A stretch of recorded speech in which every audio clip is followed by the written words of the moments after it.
2025 തിയേറ്ററുകളിൽ കാണാൻ ഏറ്റവും മികച്ച സിനിമ ഏതാണ്? എക്കാലത്തെയും മികച്ച സംവിധായകരിൽ ഒരാളായ ആൽഫ്രഡ് ഹിച്ച്കോക്ക് ഒരിക്കൽ ഒരു നല്ല സിനിമയെക്കുറിച്ച് തൻ്റെ അഭിപ്രായം പറയുകയുണ്ടായി. ഹിച്ച്കോക്കിൻ്റെ അഭിപ്രായത്തിൽ, അത്താഴത്തിനായി നമ്മൾ ചെലവഴിച്ച രൂപ, തിയേറ്റർ പ്രവേശിക്കാനായി നമ്മൾ നൽകിയ രൂപ, ബേബി സിറ്റർക്കായി നമ്മൾ ചെലവഴിച്ച രൂപ എന്നിവയെല്ലാം മുതലായി എന്ന് നമ്മൾക്ക് തോന്നുമ്പോൾ മാത്രമാണ് നമ്മൾ കണ്ട സിനിമ ഒരു നല്ല സിനിമയാണെന്ന് നമുക്ക് പറയാൻ കഴിയൂ. വ്യത്യസ്ത ആളുകൾക്ക് സിനിമകളെക്കുറിച്ച് വ്യത്യസ്ത പ്രതീക്ഷകളും അഭിപ്രായങ്ങളും ഉണ്ട്. അതിനാൽ മുകളിലുള്ള ചോദ്യത്തിന് കൃത്യമായി ഉത്തരം നൽകുന്നത് എളുപ്പമല്ല. യാത്രാ ചാർജ്, ടിക്കറ്റ് വിലകൾ, ലഘുഭക്ഷണമായ പോപ്കോൺ, കാർബണേറ്റഡ് പാനീയങ്ങൾ എന്നിവ ഉൾപ്പെടുന്ന ഒരു സിനിമ കാണുന്നതിന് ആളുകൾ നൽകേണ്ടി വരുന്ന അമിതമായ വില കാരണം ഹിച്ച്കോക്കിൻ്റെ മുകളിൽ പറഞ്ഞ ഉദ്ധരണി 2025 എക്കാലത്തേക്കാളും പ്രസക്തമാണ്. മുകളിൽ പറഞ്ഞ ചോദ്യത്തിനുള്ള ഉത്തരമായി വിവിധ സിനിമകളെ കണക്കാക്കാം. എന്നിരുന്നാലും പൊതു അഭിപ്രായത്തെയും ഞങ്ങളുടെ ടീമിൻ്റെ കൂട്ടായ അഭിപ്രായത്തെയും അടിസ്ഥാനമാക്കി നമുക്ക് അതിന് ഉത്തരം നൽകാൻ ശ്രമിക്കാം. ഏറ്റവും മികച്ച സിനിമയെക്കുറിച്ച് ചർച്ച ചെയ്യുന്നതിന് മുമ്പ് ഒരുപോലെയുള്ള മികച്ച 3 തിയേറ്റർ എക്സ്പീരിയൻസ് നൽകുന്ന 3 സിനിമകൾ നമുക്ക് പരിശോധിച്ചു നോക്കാം. പ്രിഡേറ്റർ ബാഡ്ലാൻഡ്സ്. പ്രശസ്ത സംവിധായകനും തിരക്കഥാകൃത്തുമായ ഡാൻ ട്രാക്റ്റൻബർഗ് 10 ക്ലോവർഫീൽഡ് ലെയ്ൻ, പ്രേ തുടങ്ങിയ മികച്ച സിനിമകളിലൂടെ പ്രേക്ഷകരെ അമ്പരിപ്പിച്ച സംവിധായകനാണ്. പ്രേയുടെ തുടർച്ചയ്ക്ക് പോകാതെ അദ്ദേഹം പ്രിഡേറ്റർ പരമ്പരയിലെ ഒരു പുതിയ ചിത്രം സംവിധാനം ചെയ്യുന്നുവെന്ന് കേൾക്കുമ്പോൾ സിനിമാ പ്രേമികളുടെ പ്രതീക്ഷകൾ വാനോളം ഉയരുന്നു. ഈ ചിത്രം 2025 നവംബർ 7 റിലീസ് ചെയ്യുമെന്ന് പ്രതീക്ഷിക്കുന്നു. എൽ.എ. ഫാനിംഗ് ഒഴികെ അഭിനേതാക്കളുടെയും അണിയറ പ്രവർത്തകരുടെയും കൂടുതൽ വിവരങ്ങൾ ഇതുവരെ വെളിപ്പെടുത്തിയിട്ടില്ല. ഭാവിയിൽ സംഭവിക്കുന്ന ഒരു സ്വതന്ത്ര ചിത്രമായിരിക്കും ഇതെന്ന് കിംവദന്തിയുണ്ട്. 1987 ആദ്യ സിനിമ മുതൽ ആരംഭിക്കുന്ന പ്രിഡേറ്റർ പരമ്പരയിലെ സിനിമകളെല്ലാം മികച്ച തിയേറ്റർ അനുഭവം നമ്മൾക്ക് നൽകിയിട്ടുണ്ട്. കൂടാതെ ഡാൻ ട്രാക്റ്റൻബർഗ് ഈ സിനിമയിൽ എന്തൊക്കെ അത്ഭുതങ്ങൾ ഉൾക്കൊള്ളിക്കുന്നുവെന്ന് കാണാൻ എല്ലാ സിനിമാ പ്രേമികളും ഈ സിനിമ പുറത്തിറങ്ങുന്നതിനായി ആകാംക്ഷയോടെ കാത്തിരിക്കുകയാണ്. Jurassic world rebirth. 1990 ഹാർവാർഡ് മെഡ് സ്കൂൾ പ്രൊഡക്റ്റ് മൈക്കൽ ക്രിക്ടൺ തൻ്റെ ജുറാസിക് പാർക്ക് എന്ന പുസ്തകം പ്രസിദ്ധീകരിച്ചപ്പോൾ തൻ്റെ കൃതി മുഴുവൻ ചലച്ചിത്ര വ്യവസായത്തിലെയും ഏറ്റവും ആഘോഷിക്കപ്പെട്ട ഒന്നായിരിക്കുമെന്ന് അദ്ദേഹം പോലും കരുതിയിരുന്നില്ല. 1993 ഈ പുസ്തകത്തെ ആസ്പദമാക്കി സ്റ്റീവൻ സ്പിൽബർഗ് തൻ്റെ സിനിമ പുറത്തിറക്കിയപ്പോൾ ലോകം മുഴുവൻ ഈ സിനിമ തിയേറ്ററുകളിൽ ആഘോഷിച്ചു. 1993 തിയേറ്ററുകളിൽ കാണാൻ ഏറ്റവും മികച്ച സിനിമയായി ഇത് കണക്കാക്കപ്പെട്ടു. ജുറാസിക് വേൾഡ് റീബർത്ത് ആണ് ഈ പരമ്പരയിലെ ഏറ്റവും പുതിയ സിനിമ. തീർച്ചയായും യഥാർത്ഥ ജുറാസിക് പാർക്ക് സിനിമയുടെ ചില കടുത്ത ആരാധകർക്ക് ഈ പരമ്പരയിലെ അവസാനം പുറത്തിറങ്ങിയ ചില സിനിമകൾ അത്രയ്ക്ക് ഇഷ്ടപ്പെട്ടില്ല എന്നത് യാഥാർത്ഥ്യമാണ്. എന്നിരുന്നാലും അവയെല്ലാം വലിയ ബോക്സ് ഓഫീസ് വിജയങ്ങളായിരുന്നു എന്ന വസ്തുത ആർക്കും നിഷേധിക്കാനാവില്ല. ഈ പരമ്പരയിൽ ഒരു പുതിയ സിനിമ വരുമ്പോൾ പ്രതീക്ഷകൾ വാനോളമാകുന്നത് സ്വാഭാവികമാണ്. ഗോഡ്സില, rogue one, A star wars story തുടങ്ങിയ ചില പ്രശസ്ത സിനിമകൾ സംവിധാനം ചെയ്ത സംവിധായകൻ ഗാരത്ത് എഡ്വേർഡ്സ് സംവിധാനം ചെയ്യുന്നത് ഈ സിനിമയെക്കുറിച്ചുള്ള പ്രതീക്ഷകൾ പിന്നെയും വാനോളം ഉയർത്തുന്നു. Scarlett Johansson, Mahershala Ali, Jonathan Bailey എന്നിവരുൾപ്പെടെ പ്രശസ്ത അഭിനേതാക്കളുടെ ഒരു നീണ്ട നിര തന്നെ ഈ സിനിമയിലുണ്ട്. ഈ ചിത്രം 2025 ജൂലൈ 2 നമ്മുടെ തിയേറ്ററുകളിലെത്തും. Mission Impossible the Final Reckoning. Action സിനിമകളുടെ കാര്യത്തിൽ ഈതൻ ഹണ്ട് എന്ന പേര് ആർക്കും മറക്കാൻ കഴിയില്ല. American action spy film series ആയ മിഷൻ ഇംപോസിബിളിലെ ഓപ്പറേറ്റീവുകളുടെ നേതാവും IMF ഏജന്റുമാണ് ഈതൻ. ടോം ക്രൂയിസ് ഈതൻ്റെ വേഷം ചെയ്തു 1996 മുതൽ ഈ പരമ്പരയിലെ വിവിധ സിനിമകളിലൂടെ നമ്മളെ രസിപ്പിച്ചു വരുന്നു. The final reckoning mission impossible പരമ്പരയിലെ 8ാമത്തെയും അവസാനത്തെയും ചിത്രമായി കണക്കാക്കപ്പെടുന്നു. ടോം ക്രൂയിസ് ഈതൻ ഹണ്ടായി അഭിനയിക്കുന്നത് വെള്ളിത്തിരയിൽ നമുക്ക് കാണാൻ കഴിയുന്ന അവസാന അവസരമാണിത്. നിങ്ങൾ ഒരിക്കലും ആ അവസരം നഷ്ടപ്പെടുത്തില്ലെന്ന് പ്രതീക്ഷിക്കുന്നു. ക്രിസ്റ്റഫർ മക്വറി സംവിധാനം ചെയ്യുന്ന ഈ ചിത്രം 2025 മെയ് 23 റിലീസ് ചെയ്യും. 2025 നിങ്ങൾക്ക് തിയേറ്ററുകളിൽ കാണാൻ കഴിയുന്ന ഏറ്റവും മികച്ച സിനിമ.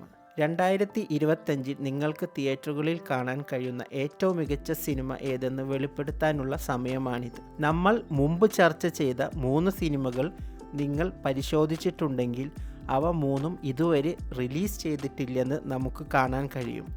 കൂടാതെ ഞങ്ങളുടെ പ്രതീക്ഷകളെ അടിസ്ഥാനമാക്കിയാണ് ഞങ്ങൾ അവ തിരഞ്ഞെടുത്തത്. കാരണം അവയെല്ലാം വളരെ വിജയകരമായിരുന്ന സിനിമ ഫ്രാഞ്ചൈസികളിൽ നിന്നുള്ളവയാണ്. എന്നാൽ 2025 തിയേറ്ററുകളിൽ കാണാൻ കഴിയുന്ന ഏറ്റവും മികച്ച സിനിമ ആയി ഞങ്ങൾ തിരഞ്ഞെടുത്തത് ഇതിനകം റിലീസ് ചെയ്ത ഒരു സിനിമയാണ്. ഈ വീഡിയോ കാണുന്ന നിങ്ങളിൽ ഭൂരിഭാഗവും ഈ സിനിമ ഒന്നിലധികം തവണ കണ്ടിട്ടുണ്ടാകാം.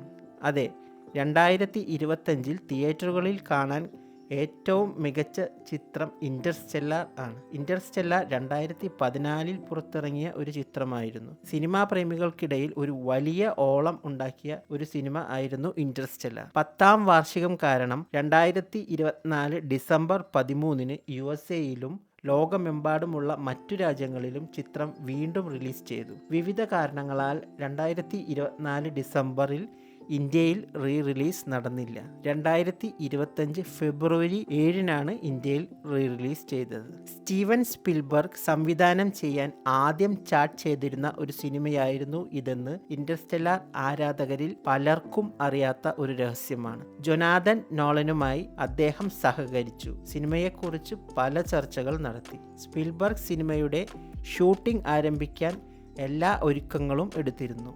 എന്നാൽ നിർഭാഗ്യവശാൽ നിർമ്മാണ കമ്പനിയുമായുള്ള അഭിപ്രായ വ്യത്യാസങ്ങൾ കാരണം അദ്ദേഹം പിന്നീട് ഈ പ്രൊജക്റ്റ് ഉപേക്ഷിക്കേണ്ടതായി വന്നു. പിന്നീട് ജൊനാഥൻ്റെ സഹോദരൻ ക്രിസ്റ്റഫർ നൊളാൻ്റെ പേര് പരിഗണിക്കപ്പെട്ടു. ക്രിസ്റ്റഫർ നൊളാൻ സിനിമയുടെ കഥാഗതിയിൽ ചില പ്രധാന മാറ്റങ്ങൾ വരുത്തി. സിനിമയിൽ ജോലി ചെയ്യുന്ന ആരും ഇതുവരെ ചിന്തിച്ചിട്ടില്ലാത്ത ഒരു ദിശയിലേക്ക് സിനിമ കൊണ്ടുപോകാൻ തീരുമാനിച്ചു. സ്പിൽബർഗും ജൊനാഥൻ നൊളനും ആദ്യം പദ്ധതി ഇട്ടതിൽ നിന്ന് തികച്ചും വ്യത്യസ്തമായി ഈ സിനിമ അപ്പോഴേക്കും നൊളാൻ മാറ്റിയിരുന്നു. അവസാനം ക്രിസ്റ്റഫർ നൊളനെ സിനിമയുടെ സംവിധായകനായി തീരുമാനിച്ചു.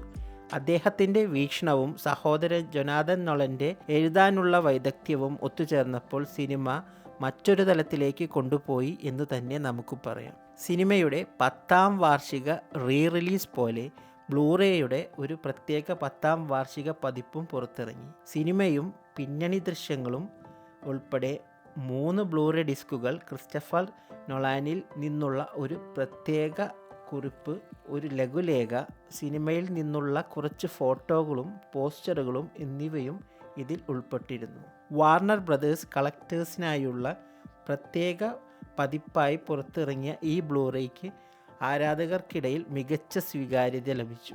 2024 പുറത്തിറങ്ങിയ ഉടൻ തന്നെ അത് വിറ്റുതീർന്നു. ഇപ്പോൾ ആളുകൾ യഥാർത്ഥ വിലയായ $73 അത് അല്ലെങ്കിൽ €62 അതിൻ്റെ ആദ്യ വിലയുടെ 5 മടങ്ങ് കൂടുതൽ പണം eBayയിൽ നൽകാൻ തയ്യാറാകുന്നുണ്ടെന്നു കേൾക്കുന്നു. അതെ, ഇൻ്റർസ്റ്റെല്ലാറിൻ്റെ തിയേറ്റർ റിലീസ് പോലെ അതിൻ്റെ ബ്ലൂറേ റിലീസും തൽക്ഷണം ഹിറ്റായി മാറിയിരുന്നു. ഈ സിനിമയുടെ പ്രത്യേക 10ാം വാർഷിക പതിപ്പ് ബ്ലൂറേ വിറ്റുതീർന്നെങ്കിലും നിങ്ങൾക്ക് ഇപ്പോഴും വാങ്ങാവുന്ന ഇൻ്റർസ്റ്റെല്ലാറിൻ്റെ മറ്റ് ബ്ലൂറേ പതിപ്പുകളുടെയും ഇൻ്റർസ്റ്റെല്ലാർ ആയി ബന്ധപ്പെട്ട പുസ്തകങ്ങളുടെയും ലിങ്ക് ഈ വീഡിയോയുടെ ഡിസ്ക്രിപ്ഷനിലും പിൻ ചെയ്ത കമൻറ്റിലും നൽകിയിരിക്കുന്നു. നിങ്ങൾക്ക് ഈ സിനിമ വളരെയധികം ഇഷ്ടമാണെങ്കിൽ നിങ്ങൾ ഒരിക്കലും വായിക്കാൻ വിട്ടുപോകാൻ പാടില്ലാത്ത 2 പുസ്തകങ്ങളുണ്ട്. ആദ്യത്തെ പുസ്തകം കിപ് തോൺ എഴുതിയ ദി സയൻസ് ഓഫ് ഇൻ്റർസ്റ്റെല്ലാർ ആണ്. രണ്ടാമത്തെ പുസ്തകത്തിൻ്റെ പേര് ടോം ഷോൺ എഴുതിയ ദി നൊളാൻ വേരിയേഷൻസ് ആണ്. ഒരു സയൻസ് ഫിക്ഷൻ സിനിമ പുറത്തിറങ്ങുമ്പോൾ അതിൻ്റെ പിന്നിലെ ശാസ്ത്രത്തെക്കുറിച്ചുള്ള ചർച്ചയുടെ അടിസ്ഥാനത്തിൽ എപ്പോഴും ഒരു കോലാഹലം ഉണ്ടാകും. സാധാരണയായി ഈ സിനിമകൾക്ക് ധാരാളം വിമർശനങ്ങൾ ഏറ്റുവാങ്ങേണ്ടതായി വരും. കിപ് തോൺ എന്ന വ്യക്തി കാരണം ഇൻ്റർസ്റ്റെല്ലാർ ഒരിക്കലും അത്തരം വിമർശനങ്ങൾ നേരിടേണ്ടി വന്നിട്ടില്ല. നോബൽ സമ്മാന ജേതാവായ ഭൗതിക ശാസ്ത്രജ്ഞൻ ഇൻ്റർസ്റ്റെല്ലാർ എന്ന സിനിമയുടെ ശാസ്ത്രീയ വശങ്ങൾ ശരിയാക്കാനും വ്യക്തമാക്കാനും നോളനെ സഹായിച്ചു. ഈ പുസ്തകത്തിൽ കിപ്പ് നൊളാനോട് പറയുന്നത് നമുക്ക് കാണാൻ കഴിയും. സിനിമയിലെ ഒന്നും തന്നെ ഭൗതിക ശാസ്ത്രത്തിലെ ഉറച്ച നിയമങ്ങളെയോ പ്രപഞ്ചത്തെക്കുറിച്ചുള്ള നമ്മുടെ ഉറച്ച അറിവിനെയോ ലംഘിക്കുന്നില്ല. ഈ കാര്യത്തിൽ തനിക്ക് ഉറപ്പ് നൽകണം എന്ന് കിപ്പ് നൊളാനോട് അപേക്ഷിച്ചു. നൊളാൻ ഈ ക്ലോസിനോട് പൂർണ്ണമായി യോജിച്ചു. കാരണം ഈ സിനിമയിൽ നിന്നും അദ്ദേഹവും അതുതന്നെയാണ് ആഗ്രഹിച്ചത്.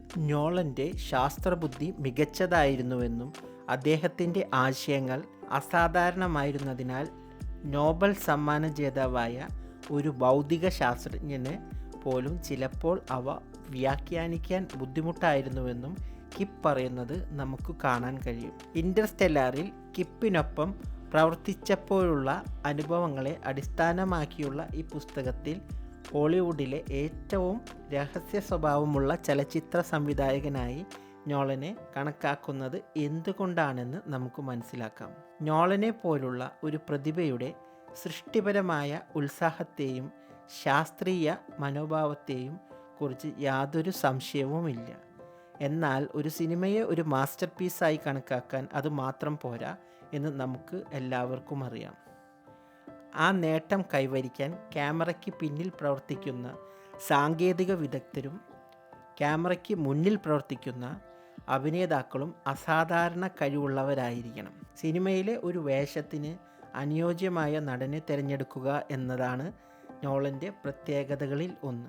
മാറ്റ് ഡാമനെ പോലുള്ള ഒരു വലിയ താരം ഒരു സിനിമയിൽ ഡോക്ടർ മാൻ പോലുള്ള നെഗറ്റീവ് ഷെയ്ഡ് കഥാപാത്രത്തെ അവതരിപ്പിക്കുമെന്ന് നമുക്ക് ഒരിക്കലും പ്രതീക്ഷിക്കാനാവില്ല.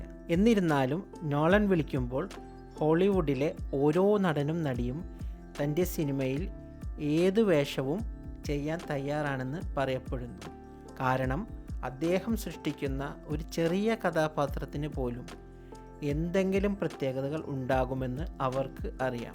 മാത്യു മക്കോണഗെ, ആനി ഹാത്തവേ, ജെസിക്ക ചാസ്റ്റൈൻ തുടങ്ങിയ അഭിനേതാക്കളുടെ ശാസ്ത്രീയ പരിജ്ഞാനവും ഉത്സാഹവും കിപ്പ് തോണിൻ്റെ പുസ്തകത്തിൽ നന്നായി വിവരിച്ചിരിക്കുന്നു. ഈ സിനിമയിൽ ഈ വേഷം ചെയ്യാൻ ജനിച്ചവരാണ് ഇവർ എന്ന് നമുക്ക് തോന്നും. ഛായാഗ്രഹണവും സ്പെഷ്യൽ എഫക്റ്റുകളും ഉൾപ്പെടെ ഈ സിനിമയിലെ എല്ലാം ഈ മേഖലയിലെ ഏറ്റവും മികച്ചവരാണ് ചെയ്തത്. അവരെല്ലാം അതിശയകരമായ ജോലി ചെയ്തിട്ടുമുണ്ട്.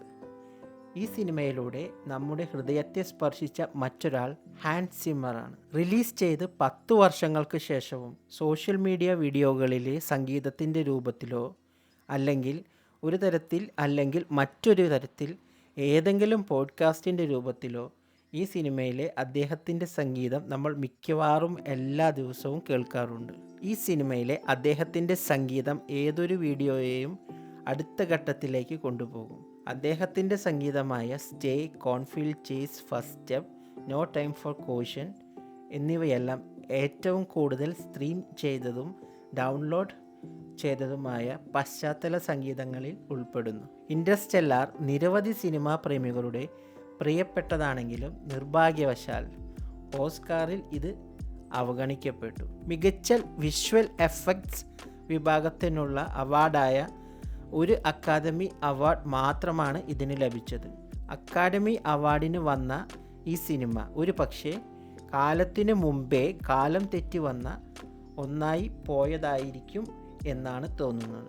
96ാമത് അക്കാദമി അവാർഡുകളിൽ നോളൻ്റെ ചിത്രമായ ഒപ്പൻഹൈമർ മിക്കവാറും എല്ലാ പ്രധാന ഓസ്കാറുകളും നേടിയപ്പോൾ അക്കാദമി അവാർഡിൽ നിന്ന് നോളന് ഏറെക്കാലമായി കാത്തിരുന്ന അഭിനന്ദനം അവസാനം ലഭിച്ചു. ഇൻ്റർസ്റ്റെല്ലാർ കാണാനുള്ള ഏറ്റവും നല്ല മാർഗം നോളൻ നമ്മൾ സിനിമ കാണണമെന്ന് ആഗ്രഹിച്ചതുപോലെ ഐമാക്സ് തിയേറ്ററിൽ അത് കാണുക എന്നതാണ്. 1.43:1 അനുപാത ഫോർമാറ്റാണ് സിനിമ കാണാൻ ഏറ്റവും നല്ല ഐമാക്സ് സ്ക്രീൻ. എന്നാൽ ഒരു സങ്കടകരമായ വസ്തുത ഐമാക്സ് തിയേറ്ററുകളുടെ 1.43:1 അനുപാതം നിലനിർത്തുന്നത് വളരെ ചെലവേറിയതാണ് എന്നതാണ്.